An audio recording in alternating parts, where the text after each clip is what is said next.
Le téléphone sonna à 6 heures du matin. Kellen Docteur se retourna dans son lit, l'épaule gauche hurlant là où les éclats d'obus avaient déchiré Muscléos 3 ans plus tôt. L'afficheur affichait un numéro qu'il avait effacé 2 fois, mais qu'il reconnaissait encore. Même lui laissa sonner 4 fois avant de répondre. Quoi, Kellen? Sa voix portait cette douceur éprouvée à laquelle il n'avait jamais fait confiance. J'ai besoin de ton aide. Mauvais numéro. Attends, ne raccroche pas. S'il te plaît. Il s'agit de Lyra. Kellen se redressa, complètement réveillé. Sa nièce était la seule raison pour laquelle il tolérait des nouvelles de sa belle-sœur. Qu'est-ce qui ne va pas chez elle? Rien. Je dois juste m'absenter quelques jours. Voyage d'affaires. Peux-tu la surveiller? Le mensonge était trop facile, trop répété. Anne travaillait à la First National Bank d'Ashridge et elle n'avait jamais voyagé pour affaires depuis 5 ans, depuis son mariage avec son frère Rhett. Mais Kellen garda une voix calme. Où est Rhett? Un silence. Il n'est pas disponible. Qu'est-ce que ça veut dire? Il ne va pas bien. Écoute, je sais qu'on ne s'entend pas, mais Lyra t'adore. Je ne te le demanderai pas si j'avais le choix. Kellen se frotta le visage de sa main libre. La gamine avait 7 ans maintenant. Boucles brunes et regard sérieux comme son père. Elle méritait mieux que le jeu auquel Anne jouait. Alors qu'aujourd'hui, je pouvais la déposer dans 1 heure. Kellen se leva et se dirigea vers la fenêtre de la cuisine. Dehors, la forêt de l'Oregon s'étendait vers les montagnes, épaisse de fourrure de douglas et de brume matinale. Sa cabane était à 20 minutes d'Ashbridge Edge, assez loin des gens et de leurs problèmes. Combien de temps en général? 3 jours, peut-être 4, peut-être. J'en saurai plus une fois sur place. Kellen, s'il te plaît. Je suis désespéré. Ce mot attira son attention. Anne n'avouait jamais sa faiblesse. Ne laissait jamais tomber son masque parfait. Il l'avait vu manipuler Rhett pendant des années. Il avait vu son frère disparaître morceau par morceau dans sa version de qui il devrait être. Mais le désespoir, c'était nouveau. D'accord, dit-il, mais je veux d'abord parler à Rhett. Il est déjà parti. Parti où? Je t'ai dit qu'il n'était pas disponible. Tu veux que j'amène Lyra ou pas? Kellen ferma les yeux. Son épaule le lançait, un rappel constant de l'incendie de l'entrepôt qui avait mis fin à sa carrière aux pompiers de Portland. Sauver des vies avait été sa vocation jusqu'au jour où il n'avait plus pu se sauver lui-même. Maintenant, il réparait des bateaux et évitait les gens. Ajouter une enfant de 7 ans à tout cela semblait être la recette du désastre. Mais elle était de la famille, la seule famille qui comptait. Amenez-la, dit-il avant de raccrocher. 1 heure plus tard, une BMW noire s'arrêta dans son allée de gravier. Kellen regarda Anne sortir depuis le Porsche, tout blond et vêtu de vêtements de marque qui coûtaient probablement plus cher que son allocation d'invalidité mensuelle. Elle se dirigea résolument vers la porte de derrière, sortant une petite valise rose et un éléphant en peluche. Lyra émergea plus lentement, serrant fort l'éléphant. Elle portait un jean et un pull violet, ses cheveux noirs tirés en queue de cheval. En voyant Kellen, son visage s'illumina. Oncle Kellen. Elle courut vers lui entoura la taille de ses bras. Il lui tapota le dos d'un air gêné, toujours peu habitué aux caresses physiques après des années d'évitement. Dis, gamin, prêt pour l'aventure? Lyra hocha la tête, mais il perçut l'inquiétude dans ses yeux. Elle jeta un coup d'œil à sa mère, qui consultait son téléphone au lieu de lui dire au revoir. Anne releva enfin les yeux. J'ai laissé des numéros d'urgence dans son sac. Elle se couche à 20 heures. Pas de sucre après 18 heures. Et elle fait des cauchemars. Dernièrement. À propos de quoi? Juste des trucs de gosse. Des monstres dans le placard. Le sourire d'Anne était peint. Tu t'en sortiras. Elle est facile. Elle embrassa le front de Lyra sans se baisser, puis réajusta son manteau. Maman doit partir maintenant, ma chérie. Sois gentille avec tonton Kellen. Quand reviens-tu? La voix de Lyra était faible. Bientôt. Je te le promets. Un autre mensonge. Kellen l'entendit à la façon dont elle évita le regard de sa fille dans une rapide étreinte qui dura exactement 2 secondes. Anne retournait déjà à sa voiture avant que Lyra ne puisse répondre. La BMW disparut sur la route de montagne dans un nuage de poussière et de parfums coûteux. Lyra resta sur le porche, observant jusqu'à ce que le bruit du moteur s'éteigne complètement. Elle ne reviendra pas, dit Lyra doucement. Pourquoi dis-tu ça? Elle prit tous ses bijoux, les objets importants. Elle ne porte les bagues bon marché que lorsqu'elle part pour de bon. Une fille intelligente, trop intelligente pour 7 ans. Kellen posa sa main sur son épaule. Tu as faim? Lyra hocha la tête et ils entrèrent. Le chalet c'était simple. Une chambre, une salle de bain, une cuisine ouverte sur un salon avec une cheminée en pierre. Kellen avait construit la majeure partie lui-même après avoir acheté le terrain avec son assurance.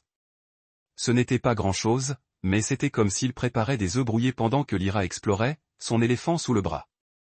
Elle examinait ses livres, caressait les ustensiles suspendus dans la cuisine, scrutait chaque fenêtre comme si elle mémorisait des issues de secours. « Où est ta télé » demanda-t-elle. « Tu n'en as pas. Que fais-tu quand tu t'ennuies? Travailler, lire, réparer des choses ?» Elle hocha la tête comme si c'était parfaitement logique. Papa réparait aussi des choses. Avant. Avant quoi? Mais Lyra était passée à autre chose. Découvrant le jeu d'échecs sur la table d'appoint, elle prit une dame blanche et la retourna dans ses petites mains. « Tu sais jouer » demanda Kellen. « Papa m'a appris. Mais on n'a pas joué depuis longtemps. » Pourquoi? Il était triste. Maman dit que c'est à cause du travail, mais je pense que c'est à cause d'elle. Kellen posa une assiette d'œufs devant elle. Qu'est-ce qui te fait penser ça? Il se dispute la nuit quand il pense que je dors. Maman lui dit qu'il est faible et stupide. Elle dit que s'il essaie de partir, elle fera en sorte qu'il ne me revoie plus jamais. Les œufs se transformèrent en carton dans la bouche de Kellen. Il soupçonnait Anne d'être contrôlant, mais cela ressemblait à quelque chose de plus sombre, de dangereux. Quand as-tu vu ton père pour la dernière fois? Il y a 2 semaines. Il est entré dans ma chambre et m'a serré très fort dans ses bras. Il a dit qu'il m'aimait et qu'il allait tout arranger. Lyra prit une petite bouchée d'œufs, puis il disparut. 2 semaines. Kellen repensa à l'appel d'Anne, à son désespoir, à la façon dont elle avait évité toute question sur Rhett. Son frère ne disparaîtrait pas sans dire au revoir. Pas à Lyra. Sauf si quelque chose l'en empêchait. Oncle Kellen, ça va? Il réalisa qu'il avait serré sa fourchette si fort qu'il en avait laissé des traces dans la paume. Ouais, mon garçon. Il pensait juste à papa, à plein de choses. Lyra termina ses œufs en silence. Ensuite, Kellen lui montra la chambre d'amis où elle dormirait. Elle était petite mais propre, avec une fenêtre donnant sur la forêt. Il avait confectionné un lit avec du bois de récupération et des coussins du canapé. C'est parfait, dit Lyra, mais elle ne lâcha pas son éléphant. Cette nuit-là, Kellen fut réveillé par des pleurs. Il trouva Lyra assise au bord de son lit, les larmes aux yeux. « Mauvais rêve » demanda-t-il.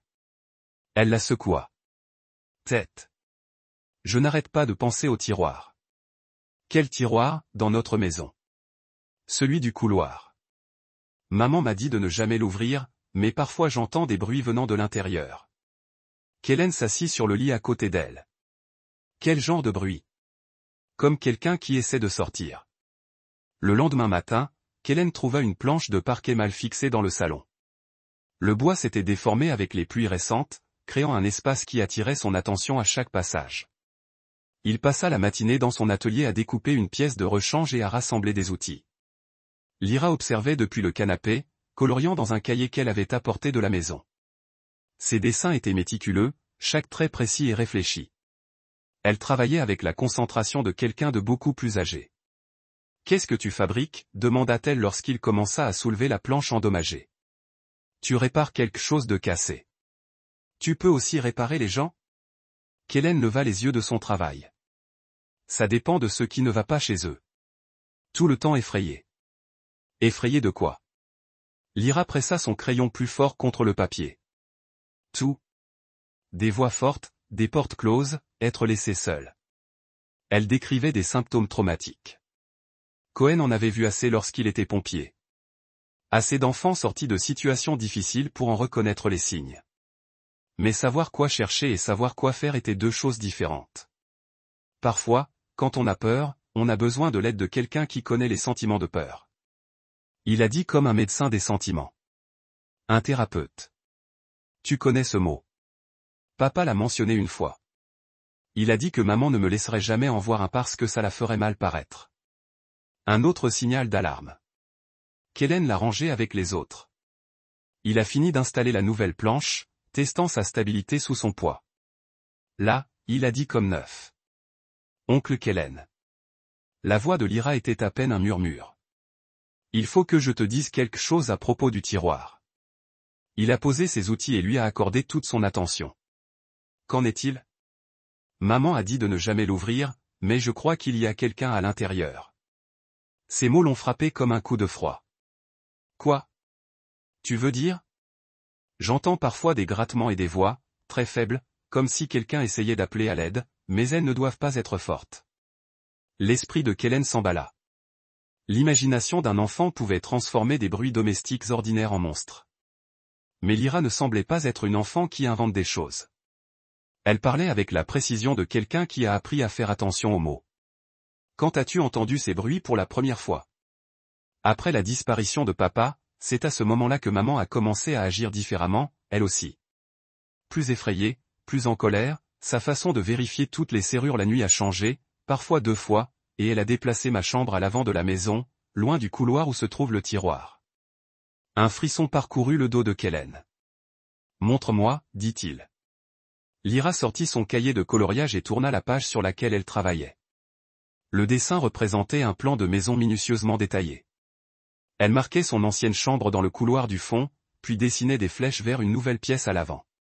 C'est ici que je dormais, dit-elle en désignant la pièce du fond. Ceci c'est là que je dors maintenant. Et là, elle tapota un endroit dans le couloir, c'est là que se trouve le tiroir.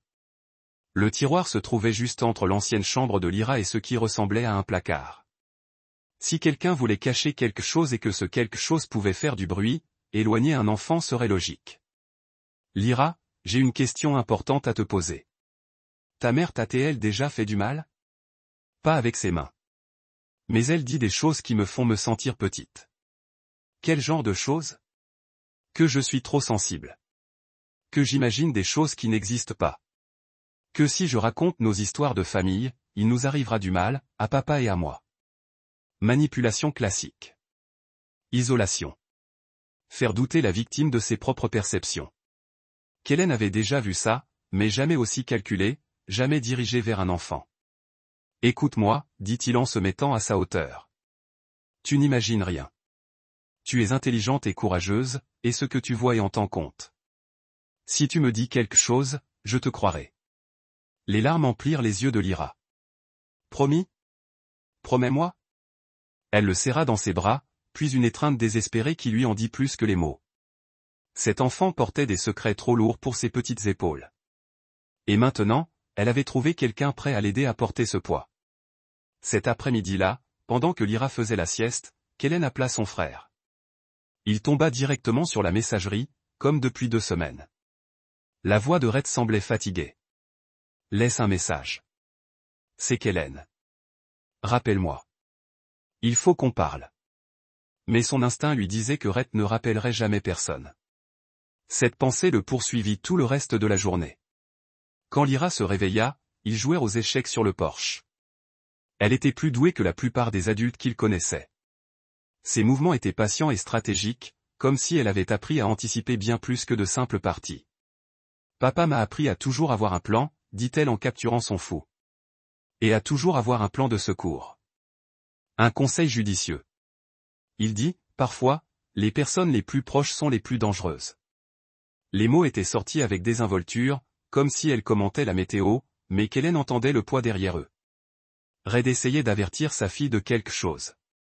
Quelqu'un, t'a-t-il dit de qui te méfier? Lyra mit sa reine en position. Échec et mat, dit-elle au lieu de répondre, mais ses yeux disaient tout. Elle savait exactement de qui son père avait eu peur. Cette nuit-là, Kellen resta éveillée, pensant au tiroir, aux grattements et aux enfants de 7 ans qui avaient appris à cacher leur peur derrière des coups d'échec. Quelque chose clochait dans cette maison d'Acherie. Quelque chose était arrivé à Rhett. Et Anne était au centre de tout cela. Il pensait appeler la police, mais que leur dirait-il? Que sa belle-sœur était manipulatrice? Que sa nièce entendait des voix imaginaires provenant des meubles? il porterait plainte et le renverrait chez lui. Et Anne saurait qu'il avait posé des questions en eau. S'il voulait aider Lyra, s'il voulait découvrir ce qui était arrivé à Rhett, il avait besoin de lui. Des preuves. Des preuves tangibles, pas les craintes d'un enfant blessé et d'un ancien pompier cynique, il avait besoin de voir ce tiroir de ses propres yeux. Le 3e jour, Kellen prit sa décision. Lyra coloriait à la table de la cuisine lorsqu'il s'assit en face d'elle. « Je dois aller chez toi, dit-il pour vérifier. » Son crayon se figea en plein trait. Maman a dit que personne ne devait y aller pendant son absence. Ta mère dit beaucoup de choses, mais je m'inquiète pour ton père, et je pense que tu l'étais aussi. Lyra hocha lentement la tête. Elle cacha sa brosse à dents et sa tasse à café, tous ses objets préférés. Comme si elle voulait faire comme s'il n'avait jamais vécu là. Tu veux bien me montrer où est le tiroir? Tu vas me prendre pour une folle. Je te l'ai déjà dit. Je te crois. Lyra posa son crayon et le regarda avec des yeux trop vieux pour son visage. D'accord, mais il faut faire attention. Maman a des caméras. Bien sûr qu'elle en avait. Kellen aurait dû s'y attendre. Où?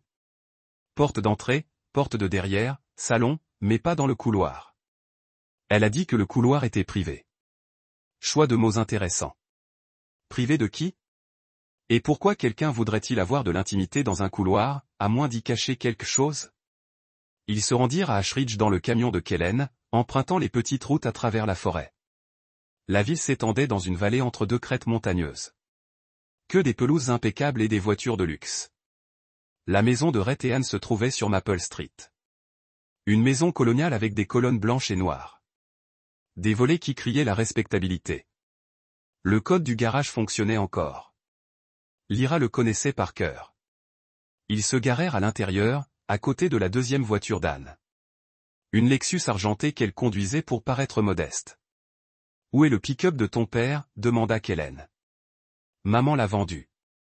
Elle disait qu'il avait prélevé de l'argent sur leur compte avant de partir, alors elle avait dû vendre ses affaires pour payer les factures, mais le pick-up de Rhett était payé depuis des années. Kellen se souvenait de l'avoir vu s'en vanter au dîner de Noël, 2 ans plus tôt. Un mensonge de plus dans une pile grandissante. L'intérieur de la maison était impeccable. Murs beige et meubles crème disposés comme sur une page de magazine. On y sentait une sensation de froid, d'inhabité, comme une exposition muséale de ce à quoi le bonheur est censé ressembler. Lyra le conduisit dans un couloir bordé de photos de famille. Kellen les étudia au passage. Rhett paraissait de plus en plus tendu sur les dernières. Son sourire était forcé et son regard lointain. Anne était le même sur chaque photo, beau, posé, intouchable. Là, murmura Lyra en désignant un meuble encastré avec plusieurs tiroirs. Le tiroir en question était en bas, plus grand que les autres. Il semblait normal, en bois blanc avec une poignée en laiton. Mais lorsque Kellen s'agenouilla à côté, il sentit une légère odeur chimique, forte et antiseptique, comme des produits d'entretien d'hôpital. « Tu es sûr ?» demanda-t-il à Lyra. Elle acquiesça, mais recula de quelques pas. Kellen ouvrit le tiroir. Il contenait les piles usuelles, des élastiques, des manuels d'utilisation d'appareils électroménagers, mais le fond lui semblait inadapté, trop haut. Il passa ses doigts sur les bords et découvrit un loquet caché. Le double fond se souleva, révélant un compartiment en dessous. À l'intérieur se trouvait une chemise emballée dans du plastique, trempée de sang séché. Des taches brun foncé couvraient la poitrine et les manches. Beaucoup trop de sang pour une blessure mineure. À côté se trouvait une montre avec RD gravé au dos, les initiales d'un rat. Et, caché dans un coin, un téléphone prépayé. Les mains du docteur Kellen tremblaient lorsqu'il décrocha le téléphone. L'écran affichait des dizaines d'appels manqués de KD, ses propres initiales. Quelqu'un avait essayé de le joindre avec ce numéro. Quoi? C'est ça, demanda Lyra derrière lui. Reste en arrière. Sa voix était plus sèche qu'il ne l'aurait voulu. Va au salon maintenant. Mais Lyra en avait déjà assez vu. Son visage devint blanc. C'est la chemise de papa, la bleue qu'il portait au travail. Kellen remballa soigneusement le tout et referma le tiroir. Son esprit s'emballait, mais il se força à penser comme le pompier qu'il était. Évalue la situation, rassemble des informations. Ne tire pas de conclusions hâtives. Sauf que les conclusions lui sautaient aux yeux. Rhett était mort. Je suis morte depuis des semaines. Et Anne avait conservé les preuves dans un tiroir devant lequel sa fille passait tous les jours. Oncle Kellen. La voix de Lyra était faible et effrayée. Papa rentre-t-il à la maison? Il la regarda, elle, 7 ans, serrant son éléphant contre lui, posant la question dont elle connaissait déjà la réponse. Comment dire à un enfant que sa mère est un monstre? Je ne sais pas, mon enfant, mais je vais le découvrir. Ils passèrent l'heure suivante à fouiller la maison. Kellen chercha tout ce qui pourrait expliquer ce qui s'était passé.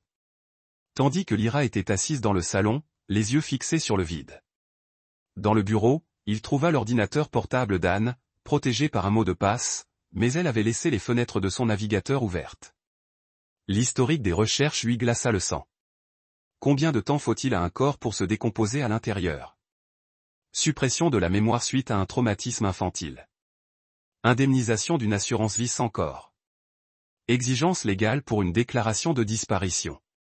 Comment falsifier un document de dépression nerveuse? Chaque recherche datait de moins de 3 semaines. Planification méthodique. Anne n'avait pas tué Red dans un accès de passion. Elle avait fait des recherches comme pour une proposition commerciale.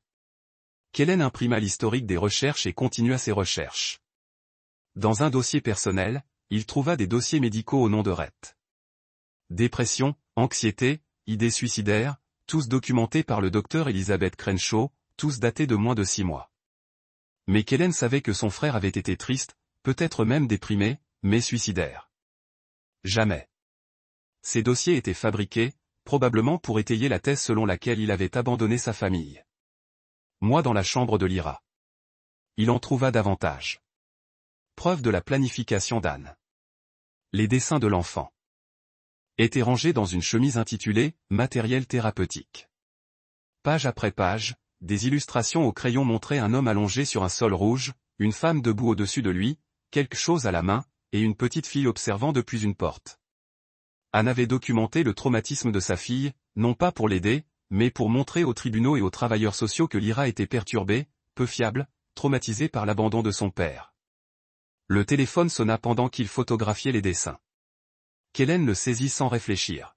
« Allô, qui est-ce » La voix d'Anne était aiguë, pleine de suspicion.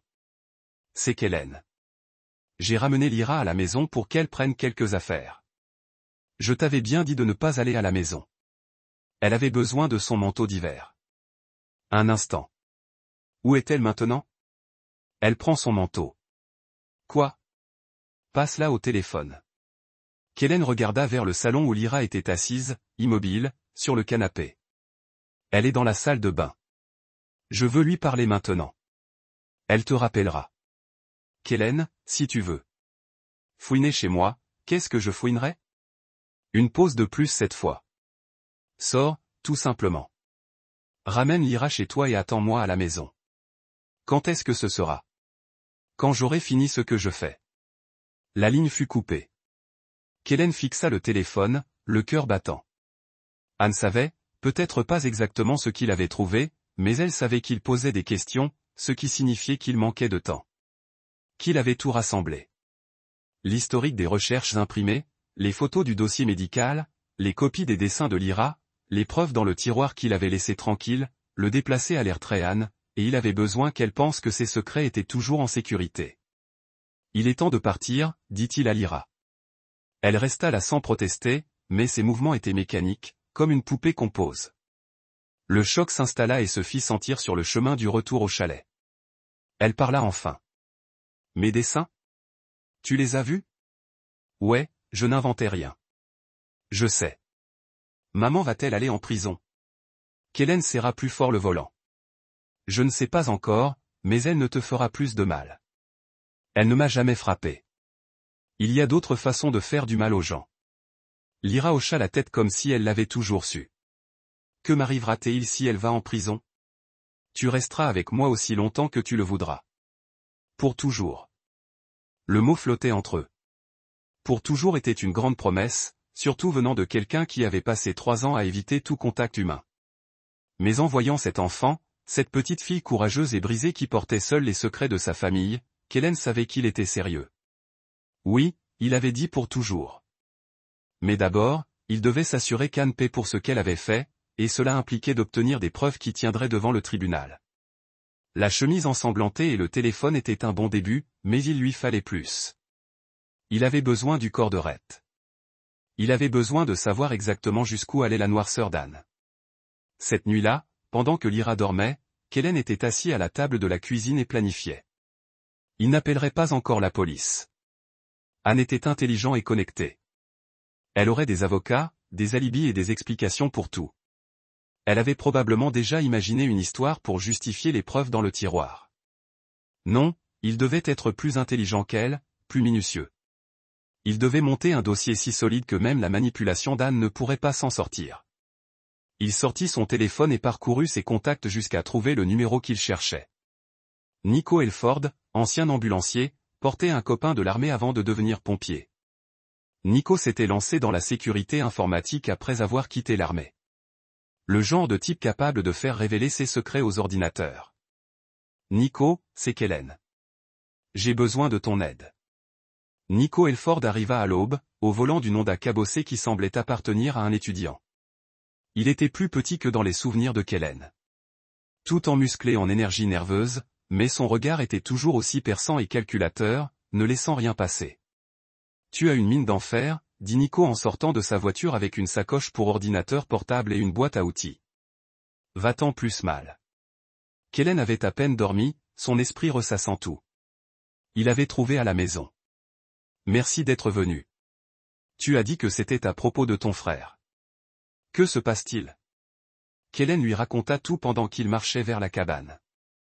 Nico écouta sans l'interrompre, son expression s'assombrissant à chaque détail. Seigneur, dit Nico lorsque Kellen eut fini. Et les enfants ont vu tout ça, plus qu'elle n'aurait dû. Elle vit avec ça depuis des semaines. À l'intérieur, Lyra était réveillée, assise à la table de la cuisine avec un bol de céréales. Elle leva les yeux quand ils entrèrent, son regard immédiatement méfiant.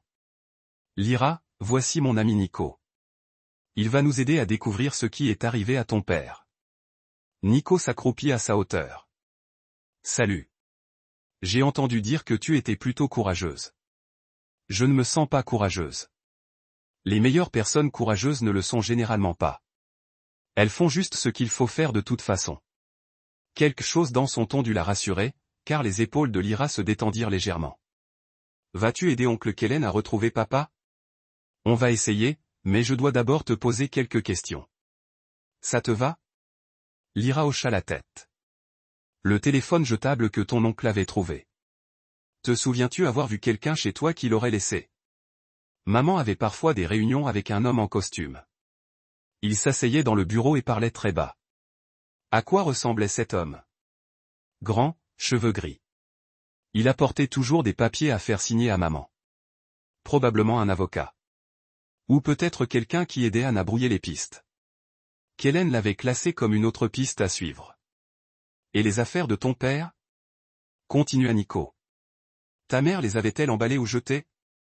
Elle avait brûlé des affaires dans le jardin. Des papiers et des vêtements. Mais elle gardait sa montre et son alliance dans une boîte dans son placard. Pourquoi les gardait-elle? Lyra haussa les épaules. Elle dit qu'elle valait de l'argent. Des trophées, pensa Kellen. Anne gardait des souvenirs de son crime comme le font les tueurs en série. Cette pensée lui retourna l'estomac. Une dernière question, dit Nico. La nuit où ton père a disparu.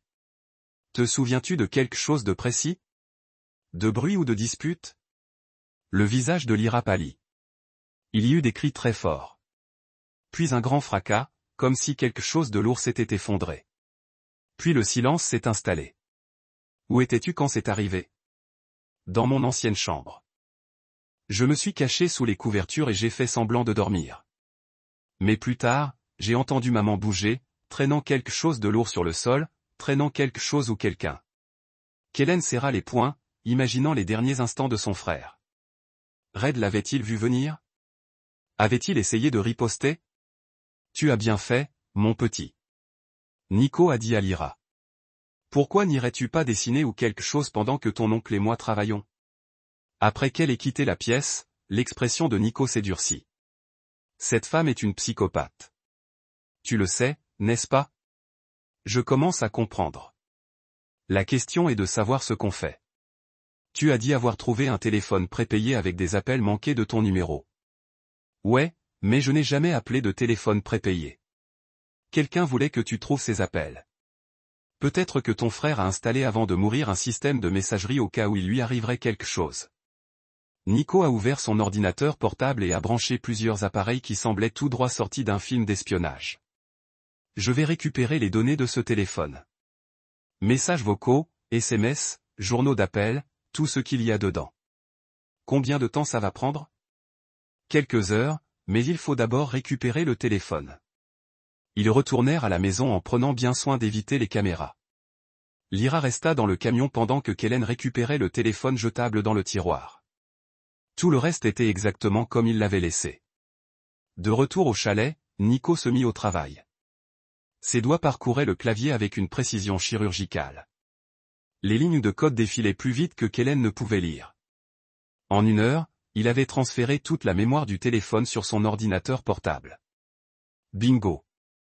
Il dit, 7 messages vocaux, tous depuis le téléphone habituel de ton frère. Le dernier avait été enregistré la nuit de sa disparition. Le cœur de Kellen s'arrêta. Écoute. La voix de Rhett emplit la pièce de peur et de désespoir. Kellen, si tu entends ça, c'est qu'Anne a fait ce qu'elle menaçait de faire. J'enregistre ça parce que j'ai besoin que quelqu'un sache la vérité. Elle projetait de me tuer depuis des mois. J'ai trouvé les papiers d'assurance qu'elle avait remplis, les dossiers médicaux qu'elle avait falsifiés. Elle voulait ma mort pour qu'elle puisse récupérer l'argent et garder Lyra. J'ai marqué une pause et j'ai essayé de partir. J'allais prendre Lyra et disparaître, mais Anne l'a découvert. Elle a dit que si j'essayais de m'enfuir, elle m'enterrait avant qu'un tribunal ne puisse l'arrêter. Je crois qu'elle le pensait littéralement. Une autre voix en arrière-plan. Anne appelant Rhett. Elle arrive. Rhett a murmuré. Je vais cacher ce téléphone là où tu le trouveras. S'il m'arrive quelque chose, c'est elle. Promets-moi de prendre soin de Lyra. Promets-moi de ne pas laisser Anne. L'enregistrement s'est interrompu. Kellen fixait l'écran de l'ordinateur, les derniers mots de son frère résonnant dans son esprit. Rhett savait qu'il allait mourir. Il l'avait prévu. Il avait fait confiance à Kellen pour découvrir la vérité et protéger sa fille. Il y a plus, a dit Nico doucement.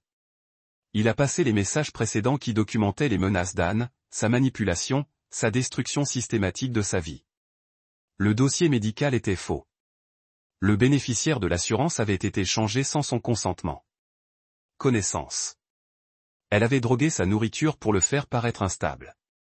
C'était un meurtre prémédité, planifié et exécuté avec la froide précision d'une transaction commerciale. Il faut appeler la police, dit Kellen.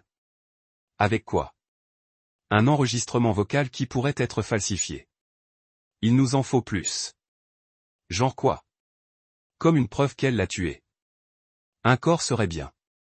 Kellen repensa à l'historique des recherches sur l'ordinateur d'Anne, taux de décomposition, méthode de stockage.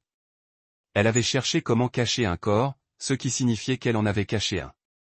La maison, il a dit qu'il était toujours dans une maison quelque part. Tu es sûr? Elle a déplacé la chambre de Lyra loin du couloir. Pourquoi ferait-elle ça? À moins qu'il y ait quelque chose dans cette zone qu'elle ne voulait pas que l'enfant trouve. Nico hocha lentement la tête. Il faut fouiller comme il faut. Mais si on se fait prendre, on ne le saura pas. Anne est absent pour au moins un jour de plus, et je connais quelqu'un qui peut nous dire exactement où chercher. Il rappela Lyra dans la pièce. Elle écouta le plan avec la même attention sérieuse qu'elle avait l'habitude de le faire. Vu leur partie d'échecs, j'ai besoin que tu penses à la maison, dit Kellen. Au bruit, aux odeurs et à tout ce qui semblait anormal après la disparition de ton père. Lyra ferma les yeux, concentrée. Le couloir sentait différemment, comme le produit d'entretien que maman utilise dans la salle de bain, mais en plus fort. Et il y avait de nouvelles marques sur le mur, comme si quelque chose l'avait gratté. Quel genre de marque? De longues rayures dues à un objet traîné. Kellen et Nico échangèrent un regard. Ils se rapprochaient. Autre chose? La bouche de chauffage émettait des sons différents. D'habitude, elle bourdonne, mais après le départ de papa, elle a commencé à faire des cliquetis. Et parfois, je sentais une odeur désagréable. Une bouche de chauffage. Bien sûr, Anne n'enterrerait pas un corps dehors, où il pourrait être retrouvé. Elle le cacherait quelque part dans la maison, dans un endroit climatisé pour ralentir la décomposition. Un endroit où un enfant de 7 ans ne penserait pas à regarder. On y va ce soir, dit Kellen. Après la tombée de la nuit, et si on le trouve, on appelle la police et on la laisse régler le problème. Mais même comme il l'avait dit, Kellen savait que ce ne serait pas si simple. Anne était intelligente et bien informée. Elle aurait des avocats, des explications et des moyens de rejeter la faute. Retrouver le corps de Red ne serait que le début. Le vrai combat restait à venir. Ils attendirent minuit avant de rentrer à la maison. Lyra resta au chalet. Kellen avait vu suffisamment d'enfants traumatisés par la violence lorsqu'il était pompier pour savoir qu'elle n'avait pas besoin d'être témoin de ce qu'il pourrait découvrir. La maison semblait différente dans l'obscurité. On aurait dit qu'elle gardait des secrets qui ne voulaient pas être découverts. Kellen et Nico parcouraient les pièces à la lampe torche, en évitant soigneusement les fenêtres où les voisins auraient pu les voir. Le couloir était exactement comme Lyra l'avait décrit. Des griffures le long des plinthes, là où un objet lourd avait été traîné. L'odeur chimique était plus forte ici, s'infiltrant à travers les murs comme une infection. La bouche d'aération, murmura Nico en désignant une grande grille près du sol.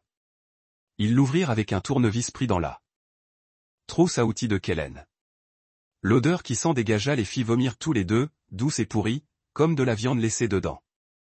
Le soleil. Mais sous la décomposition se trouvait autre chose. Quelque chose qui a rappelé à Kellen des scènes de crimes de ses jours de lutte contre les incendies. Ce n'est pas seulement la décomposition, a-t-il dit. Elle a utilisé quelque chose pour préserver le corps. Nico a brillé sa lampe de poche dans le travail du conduit. Le faisceau a révélé un faux mur à environ 3 pieds d'installation récemment, à en juger par les vis fraîches et le métal non coloré. Elle les a scellés là-dedans.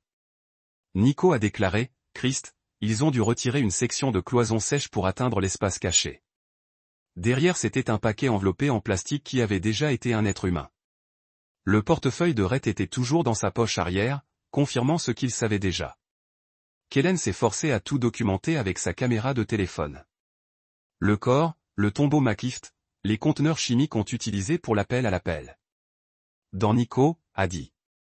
Nous lui sommes morts au droit parce qu'elle va courir la seconde où elle se rend compte que nous l'avons trouvée. Et si elle court, elle pourrait emporter Lyra avec elle. Ils sont retournés dans la cabine en silence. Les deux ont perdu dans leurs propres pensées. Kellen ne pouvait pas arrêter de voir le corps de son frère. Je ne pouvais pas arrêter d'imaginer comment les derniers moments de Rhett avaient joué. La peur qu'il a dû ressentir, le sachant que sa fille serait laissée seule avec un monstre et pourrait enfier la cabine. Lyra attendait dans le salon malgré la fin de l'heure. L'avez-vous trouvé? Demanda-t-elle tranquillement. Kellen était assis à côté d'elle sur le canapé. Ouais, gamin. Nous l'avons trouvé. Des larmes ont rempli ses yeux, mais elle n'a pas pleuré. Elle avait déjà pleuré pour son père, savait depuis des semaines qu'il ne rentrait pas à la maison. Ce n'était que la confirmation de ce que son cœur de 7 ans avait déjà accepté. Maman va-t-elle en prison maintenant? Je travaille dessus. Et si elle ne le fait pas? Et si la police ne vous croit pas? C'était une préoccupation valable. Anne était respectable, riche, connectée. Kellen était un ex-combattant endommagé avec un problème d'alcool dans son passé. Dans un concours de crédibilité, elle pourrait gagner. Ensuite, nous nous assurons qu'ils n'ont d'autre choix que de nous croire, a-t-il dit. Au cours des 2 prochains jours, Kellen et Nico ont construit leur cas avec une précision militaire. Ils ont récupéré des dossiers supprimés de l'ordinateur d'Anne, documenté ses crimes financiers, interviewé des voisins qui avaient entendu les combats. Ils ont trouvé un avocat, Lyra, avait décrit un homme du nom de Phillips qui se spécialisait dans la fraude à l'assurance et avait des antécédents d'aide aux clients de simulation. Ils ont découvert qu'Anne avait changé le bénéficiaire de l'assurance vie de Rhett 3 mois avant de le tuer. Qu'elle avait forgé sa signature sur des documents de prêt pour vider leur compte conjoint. Qu'elle planifiait ce meurtre depuis au moins 6 mois, peut-être plus longtemps. Mais le pistolet fumant est venu d'une source inattendue. Nico avait planté un appareil d'écoute dans la voiture d'Anne lors d'une de leurs visites à la maison. Quand elle est finalement revenue de son voyage d'affaires, ils étaient prêts. Son premier appel téléphonique a été à Phillips. C'est fait. Elle a dit que le problème était traité. Et l'enfant? Elle reste avec mon beau-frère. Il est inoffensif, trop endommagé pour causer des ennuis. Une fois que les choses s'installent, je la ramènerai et nous pouvons procéder comme prévu. la compagnie d'assurance pose des questions. Laissez-les demander. Rhett était mentalement instable. Il a abandonné sa famille. La documentation soutient ce récit. Et s'ils enquêtent plus loin, il n'y a rien à trouver. J'étais très prudent. L'enregistrement était parfait, une confession qu'aucun avocat ne pouvait expliquer. Mais Kellen en voulait plus. Il voulait que Anne avoue spécifiquement le meurtre de Rhett. Il voulait qu'elle admette ce qu'elle avait fait à leur fille. Il voulait qu'elle ressente la même peur que Rhett avait ressentie dans ses derniers instants. Kellen a appelé Anne le lendemain matin. Nous devons parler de quoi? À propos de Lyra et de ce que vous avez fait à mon frère. Une longue pause. Je ne sais pas ce que tu veux dire. J'ai trouvé le tiroir. Je connais la chemise et le téléphone. Je sais que le rouge est mort. Une autre pause plus longtemps cette fois. Quand elle a parlé à nouveau, sa voix était différente. Plus froid. Vous n'avez aucune idée de ce à quoi vous avez affaire. Montre-moi. Où est Lyra? Quelque part en toute sécurité. Ramenez-la à la maison maintenant ou quoi? Ou je vais vous rendre la vie très difficile. J'ai des amis dans cette ville, Kellen. Les gens qui me doivent des faveurs. Votre demande d'invalidité pourrait être examinée. Votre diagnostic du SSPT pourrait être remis en question. Vous pourriez tout perdre. Menace. Elle montrait déjà sa vraie nature. Laissez tomber le masque de la femme en deuil et de la mère inquiète. C'était la femme qui a assassiné son frère. Calcul, impitoyable, prêt à détruire quiconque se tenait sur son chemin. Vous avez 48 heures à avouer, a déclaré Kellen. Allez à la police et dites-leur ce que vous avez fait.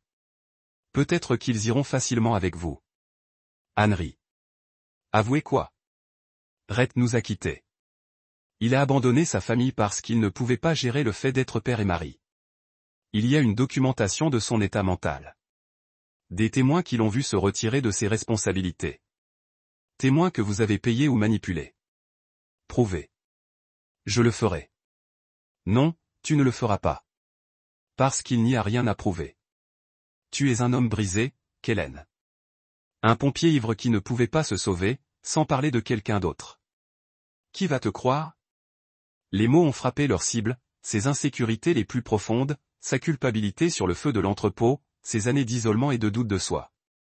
Mais ils ont également révélé quelque chose d'important dans Anne. Elle était assez désespérée pour l'attaquer personnellement, ce qui signifiait qu'elle avait peur. 48 heures, il a répété et a raccroché. Cet après-midi, Nico a fini de préparer son paquet de preuves. Tout a été organisé, documenté, croisé. Photos du corps, enregistrement des confessions d'Anne, dossiers financiers montrant la fraude à l'assurance, les dossiers médicaux prouvant que la documentation de santé mentale était fausse. C'est solide, a déclaré Nico. Tout procureur sauterait dans cette affaire. Bien, parce que nous allons en avoir besoin. Le téléphone de Kellen a bourdonné d'un texte d'un numéro inconnu. Tu as quelque chose qui m'appartient. Je le veux. Elle devenait désespérée, ce qui la rendait dangereuse. Des gens désespérés ont fait des erreurs, mais ils ont également pris des risques. Et Kellen ne pouvait pas se permettre de la laisser se rapprocher de Lyra. Nous devons déménager, a-t-il dit à Nico. Ce soir. Déplacer où? Quelque part, Anne ne peut pas nous trouver. Au moins jusqu'à ce que ce soit fini. Ils ont emballé rapidement, ne prenant que les éléments essentiels. Lyra a aidé sans se plaindre, se déplaçant avec l'efficacité de quelqu'un qui avait appris à faire la lumière et à se déplacer rapidement. Combien de fois avait fait fuir des menaces imaginaires? Combien de fois avait-elle utilisé la peur pour contrôler sa fille? Ils se sont rendus dans un motel à l'extérieur d'Ashridge, payant en espèces et s'inscrivant sous de faux noms. Ce n'était pas une sécurité parfaite, mais cela leur achèterait du temps. Cette nuit-là, Kellen s'est assis près de la fenêtre en regardant le parking pendant que Lyra dormait. Nico était sur son ordinateur portable, mettant finalement à la présentation de leurs preuves. Demain, ils apportaient tout au FBI. Les flics locaux pourraient être compromis, mais les agents fédéraux seraient plus difficiles à manipuler pour Anne. Son téléphone a sonné à 2 heures du matin. Je sais où tu es, dit-elle sans préambule. Êtes-vous? Salle 247 au Mountain View Motel. Vous êtes près de la fenêtre. L'enfant dort. Le sang de Kellen se transforma en glace. Il s'est éloigné de la fenêtre, vérifiant les serrures sur la porte. Que voulez-vous parler? Juste toi et moi. Laissez l'enfant et votre ami. Venez seul. Ne pas se passer. Ils devront venir à vous et je ne serai pas seul. La ligne est morte. Kellen s'est réveillé immédiatement. Nico. Nous sommes soufflés. Nous devons bouger maintenant. Ils ont attrapé leur équipement et ont porté une Lyra endormie dans le camion. Alors qu'ils se retiraient du parking, Kellen a vu des phares se retourner derrière eux. 3 voitures se déplaçant rapidement. Ami d'Aven, a-t-il dit. Combien d'amis cette femme a-t-elle? Trop. La poursuite a duré 20 minutes. En roulant sur les routes arrières et les sentiers forestiers, qu'elles connaissaient la région mieux que leurs poursuivants, en utilisant chaque raccourci et sentier caché de ces années de réponse aux appels d'urgence. Finalement, ils ont perdu les phares dans le dédale des routes forestières qui sillonnent les montagnes. Ils se sont retrouvés dans une caserne de pompiers abandonnée, l'un des anciens postes de bénévolat qui avait été fermé lorsque le comté a consolidé les services. Kellen avait les clés. Techniquement, ils étaient censés être retournés lorsqu'il a quitté le département, mais personne ne les avait demandés. Cela devrait nous acheter du temps, a-t-il déclaré. Lyra s'est réveillée alors qu'il la portait à l'intérieur. Sommes-nous en sécurité pour l'instant? Mais même s'il l'a dit, Kella savait que leur temps s'épuirait. Anne n'allait pas abandonner. Elle continuerait à venir, continuerait à appliquer la pression jusqu'à ce que quelque chose ne se brisait. Et si elle était prête à les poursuivre toute la nuit avec une aide embauchée, il n'y avait pas de dire ce qu'elle pourrait faire ensuite. Ils avaient besoin de mettre fin à cela. Demain, Nico. Il a dit, d'abord le matin, vous prenez Lyra et allez au bureau du FBI à Portland. Donnez-leur tout ce que nous avons. Et toi? Je vais terminer ça. Kellen, elle a tué mon frère. Elle a traumatisé sa fille. Elle a menacé de détruire ma vie. Cela se termine maintenant. Il n'allait plus courir. N'allait pas laisser Anne contrôler le jeu. Demain, d'une manière ou d'une autre, elle allait payer pour ce qu'elle avait fait. La seule question était de savoir s'il avait survécu assez longtemps pour voir la justice. Kellen a appelé Anne le lendemain matin. Je sais ce que tu as fait. J'ai le corps. Vous avez 48 heures à avouer. Elle n'a pas tressailli. Sa voix est passée par le téléphone froid et calculait. Personne ne vous croira. Rhett était instable. Vous êtes le frère honteux du SSPT. Vous pensez que vous gagnerez? Nous verrons. 48 heures pourquoi? Pour vous rendre. Allez à la police et dites-leur ce que vous avez fait. Peut-être qu'ils iront facilement avec vous. Anne rit. Avouez quoi? Mon mari a abandonné sa famille. Il y a une documentation de sa rupture mentale. Des témoins qui l'ont vu en train de spirale. Vous n'avez rien. J'ai tout. Prouvé. Mais Kellen avait déjà raccroché. Il a regardé Nico qui surveillait les équipements d'enregistrement qu'ils avaient installés dans la caserne de pompiers abandonnés. Elle nous a sous-estimés, a déclaré Kellen. Cela signifie qu'elle pense qu'il s'agit de prouver qu'elle a tué Rhett. Mais ce n'est pas le cas.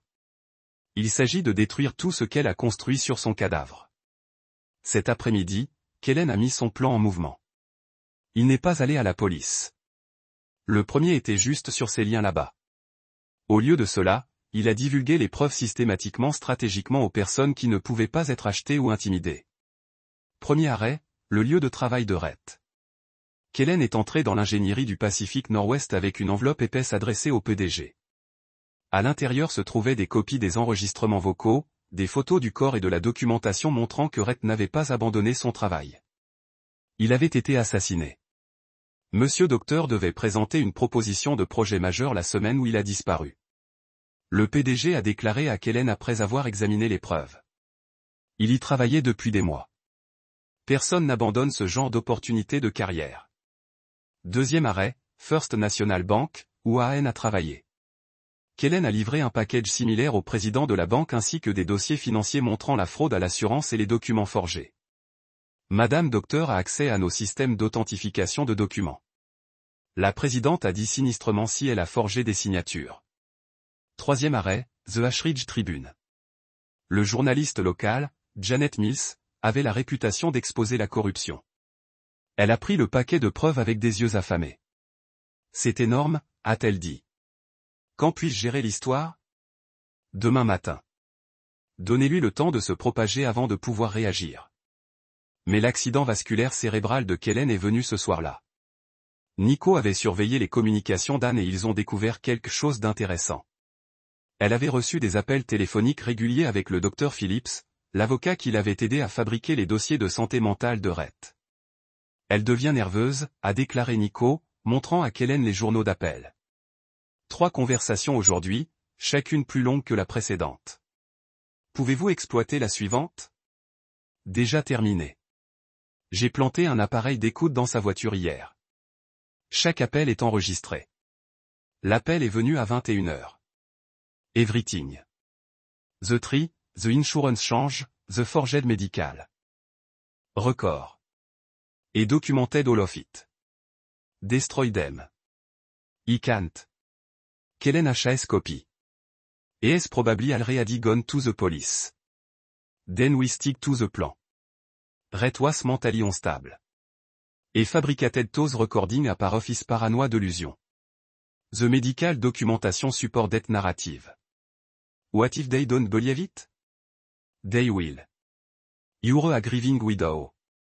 Et est a damaged veteran with a history of violence. Crédible? Mais Phillips avait tort sur le prochain mouvement de Kellen. Au lieu d'aller à la police, il a attendu les preuves pour faire son travail. Le lendemain matin, le monde soigneusement construit d'Anne a commencé à s'effondrer.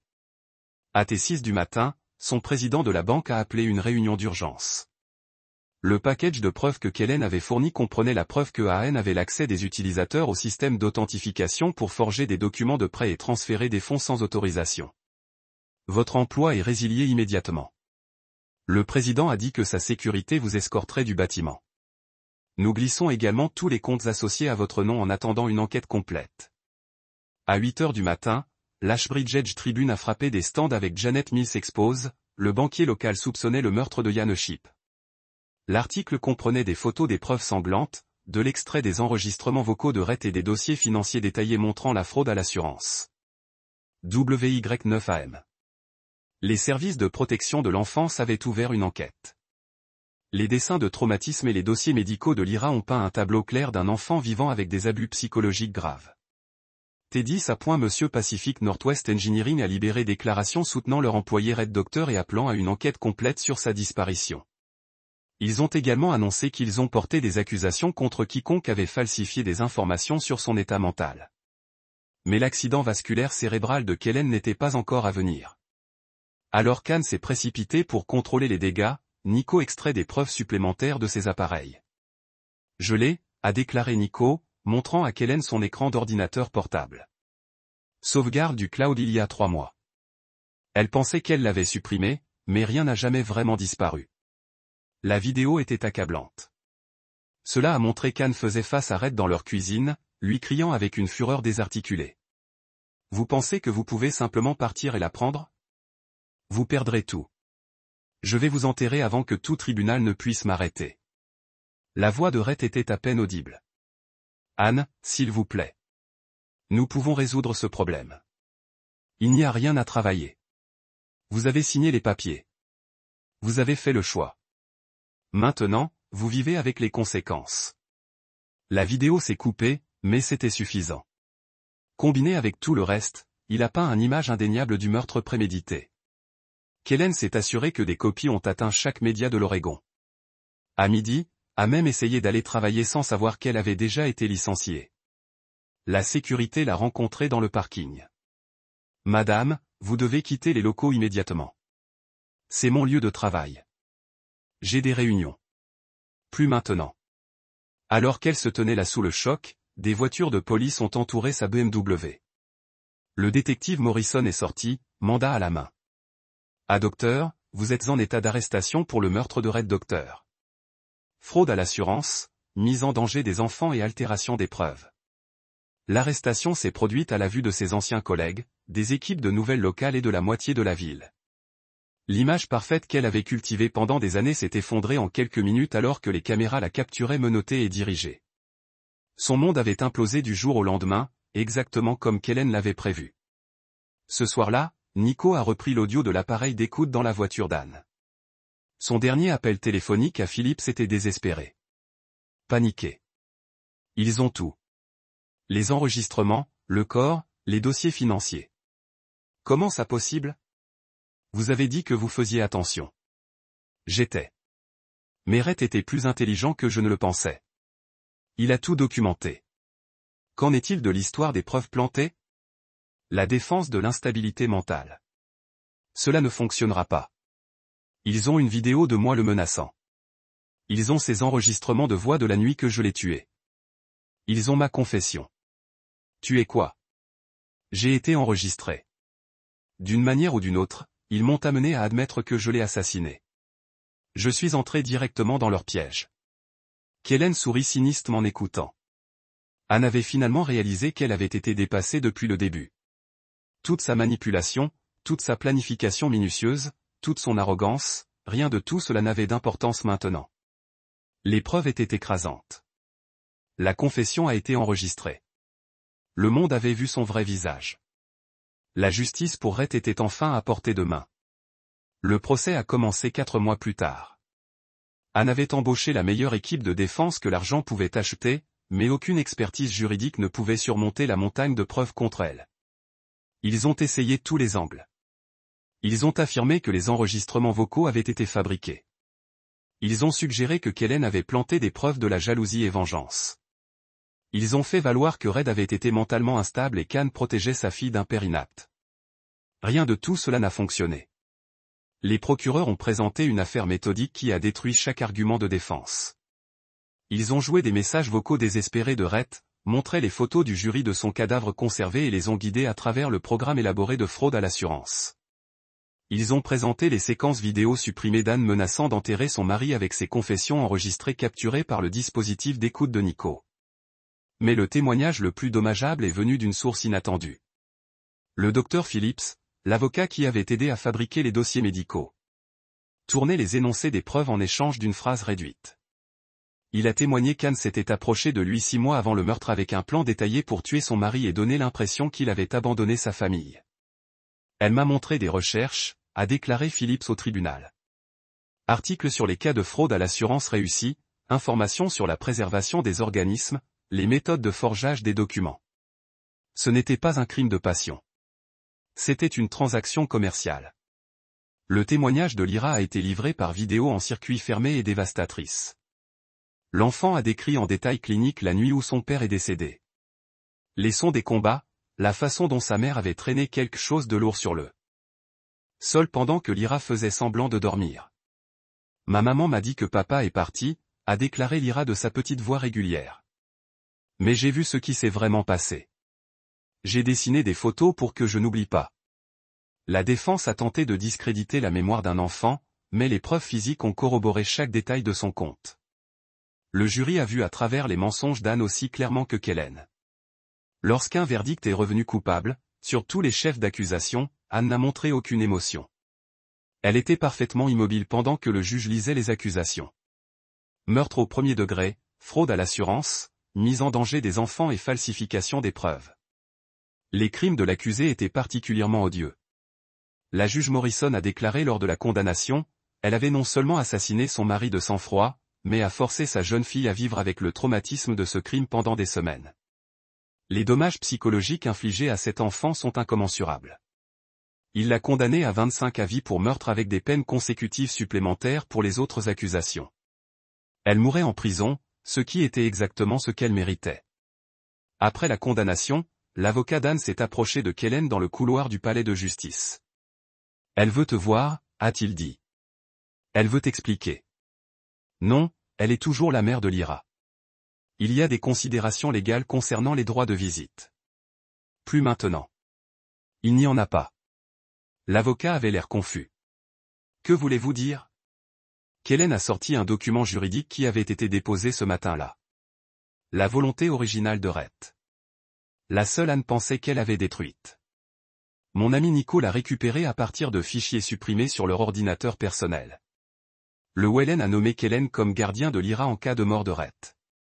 Il est également parti dans la maison et tous les actifs de Rhett, coupant complètement Anne.